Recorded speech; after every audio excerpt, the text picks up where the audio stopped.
Hi guys, welcome back to Geeks Wargaming, and here it is. This is my super heavy auxiliary for the Iron Hands. This is a Fellblade. This is a Forge World model. It is huge. It's very expensive as well. I think it's about 170 odd quid's worth. But yeah, this is a beast. It's expensive in points, so you're not going to see it in a 2,000 point game, really. I guess you could. You'd have nothing else on the table.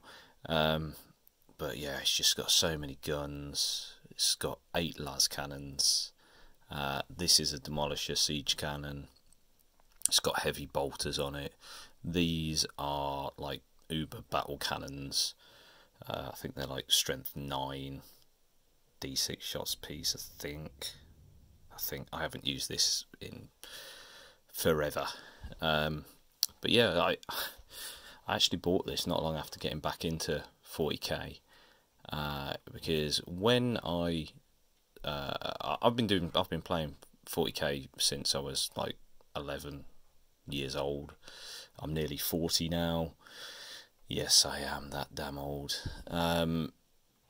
Yeah, so I started playing when I was about 11, and I can remember in the White Dwarfs there was always pictures of like big tanks, like your Baneblade. It was the Baneblade which was the one actually, and there was always like somebody that was much more capable than me that was scratch building one of these big tanks from, you know, bits of plastic card and old kits and airfix kits and all sorts, and I always thought, oh, it'd be so cool to get something like that on the table, but obviously I was an 11-year-old kid and didn't have the resources or skill to go about anything like that, so I never got anything like that.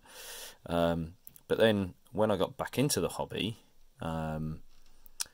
I went to Warhammer World with Richard and a few of our other friends, and what we used to do is we used to try and go to Warhammer World once every sort of couple of months, and we'd have like a big apocalypse game. So we'd not using the apocalypse rules or what they used to be the apocalypse rules. We'd just play a 40k game, but we'd have, you know, about 7,000 or 8,000 points on the table, because it was just, you know, bring everything.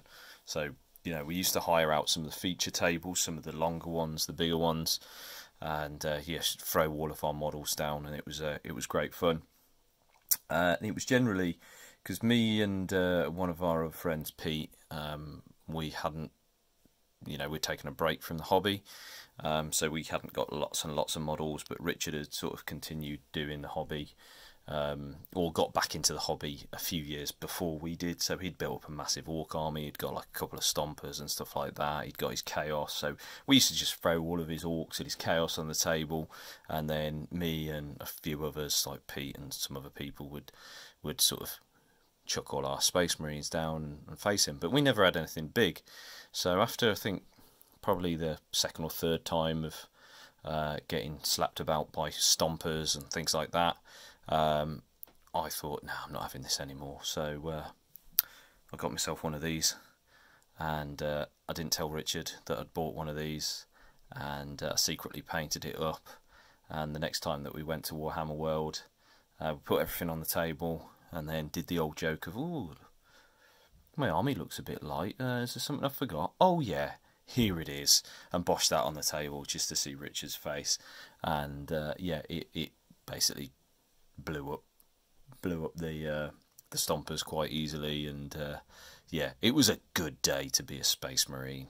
I don't think Richard liked it too much, but yeah, I enjoyed it. But yeah, I painted this not long after getting back into the hobby, so my painting skills weren't as good as what they are now. I used some weathering powders and stuff like the Tamiya stuff, which isn't great, and I was quite lazy with some of these, not putting any colour in this and using some of the older golds. It doesn't even look like there's any wash on that.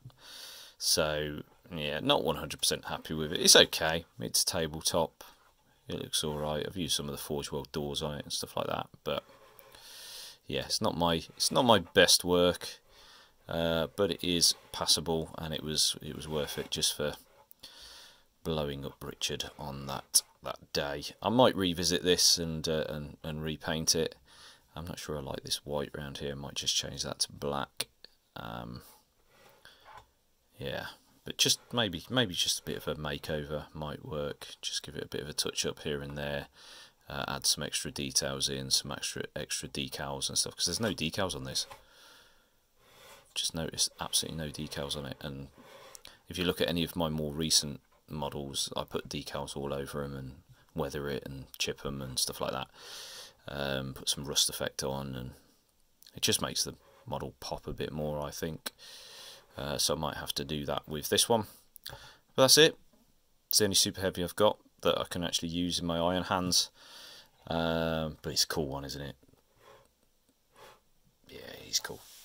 So thanks for watching, guys. And yeah, remember to subscribe if you haven't already done so. Leave us a comment down below. What is your favourite big tank? Did you have a similar experience to me? You know, enviously looking through White Dwarf? Or have you got no idea what I'm talking about because you're too young? Probably the latter. Okay, but yeah, thanks for watching, and I will see you in the next one.